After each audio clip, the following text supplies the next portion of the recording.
All right, welcome everybody. We're sitting down with the rowdy one, Ronda Rousey, getting you ready for UFC 157. You've got a very tough opponent. Yes. A very, very tough opponent in Liz Carmouche. Talk to us about this. Well, Liz Carmouche is she's a former Marine and she served 3 tours. She's also the only openly gay fighter right now. You're the first female UFC champion. Do you see yourself as a trailblazer, and do you feel any extra pressure, extra, weight to kind of carry the women's division? I mean, I've always kind of done uncommon things for a living, so I don't really wake up in the morning and think, well, I feel like a pioneer today. It's just like, okay, we got this fight coming up, and we gotta get this done, and this done, this done.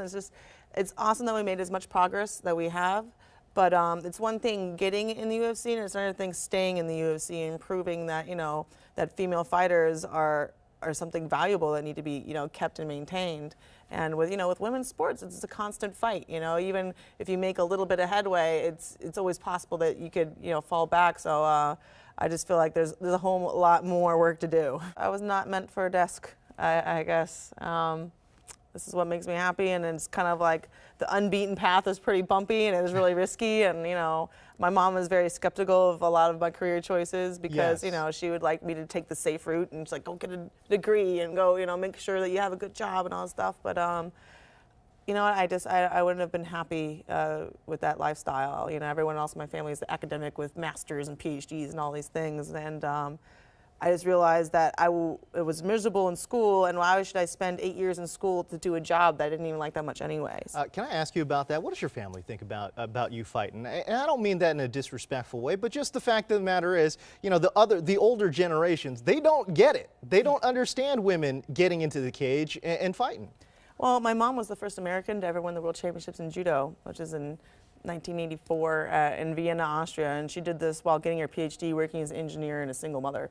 So we go all out in our family. So I guess you laugh when I talk to you about pressure. Yeah. I mean, I'm still trying to reach the level she's at. So, people are like, oh, you've done so much. And I just think of it as like, I got so much left to do. Let's talk about role models. I know that you made some very headline-grabbing statements about Kim Kardashian.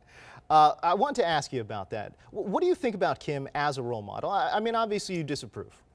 I mean, I think that, if you're going to make money doing what you're doing, that's fine. If you're going to make sex videos and that's your thing that you do, that's fine. Go sell something that's appropriate to that audience. Sell like lingerie and lube. Don't try and sell Skechers to my little sister or nail polish to little kids. It just doesn't, I didn't like the message behind that. And the fact that you have a little sister, that's something that you actually think of. Well, yeah, I saw her walking around the house in those Skechers, and I was like, what are you doing wearing porno shoes? Take those off. And I just realized, like, what is going on with this world right now? Why is this girl even associated with footwear? I don't understand. She obviously didn't spend that much time on her feet. That may have to get edited out, but that's Why? okay. That was clever, and it didn't have any swear words in it. Why? That's I can't say something clever? That's a very good point. I think this is the first time that someone has sat in this chair and thrown me for a loop. I appreciate that. All right. People might not realize this. You might not even want to admit it. But, I've seen your YouTube videos. You're actually a relatively girly girl. You wear the makeup. You make the Sailor Moon references. You talk about Chun-Li. You appreciate looking good in the cage and outside of the cage as well. People might not realize that because when they watch you inside the cage, my God, you are a vicious animal. You're trying to tear limbs off. This is all true. What do you want me to say about that? Yes, I agree with you. Is there a question implied? Yes. The question is, how do you balance that? The whole, I guess, the femininity and also just kind of getting inside the cage and, again, being that savage animal. It was really hard for me to balance it when I was younger. I was very much, tomboy and everything. Like even when I was a little kid, I cut my hair short and everyone called me Ronnie. I got confused as one of the Hansons when I was like 10. It was very traumatizing. My sisters never let me forget it. And it was only after the Beijing Olympics and I started bartending and I had to I was working for tips, so I had to play up and try putting makeup on and trying putting on nice clothes. And that's when it just kind of first started, where I took a whole year away from athletics and tried to be normal.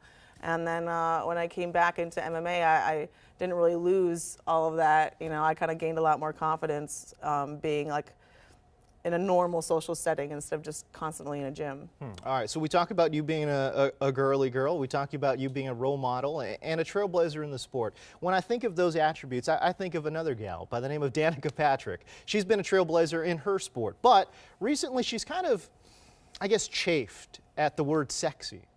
But yet, she's made millions of dollars in advertising, being this sexy role model who's also tremendous at her sport.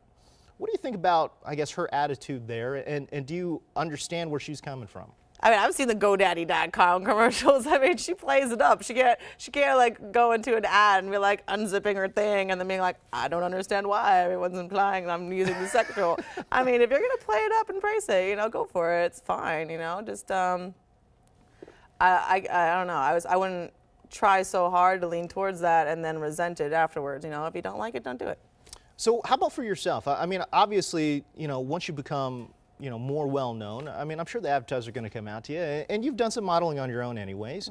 You know, is that something that you're cognizant of, that you're aware of? You know, the whole, I guess, it's strange, but there's a sexuality involved with female athletes that's not really present with male athletes. Are you aware of that as well, and what do you think about all that? Yeah, I'm aware of it, and it's, you know, it's something that I think that the female athletes can use to grab the initial attention of the general public. You know, it was like the fight between me and Misha. You know, she's pretty easy on the eyes, and I don't think I'm ugly.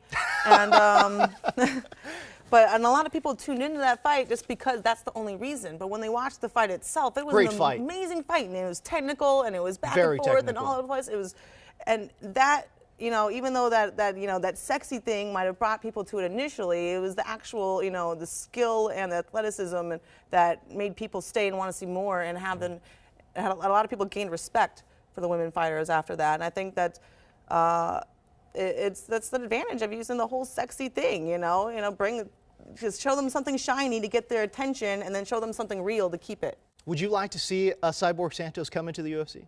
Yeah, I would love to beat her up anywhere. So I remember not too long ago, a gal by the name of Gina Carano was doing kind of the same thing that you are doing. Would you like to see, I guess, her come back to the sport and maybe embrace it again? Do you think the UFC needs to bring in those stars to kind of, I guess, you know, build up that division?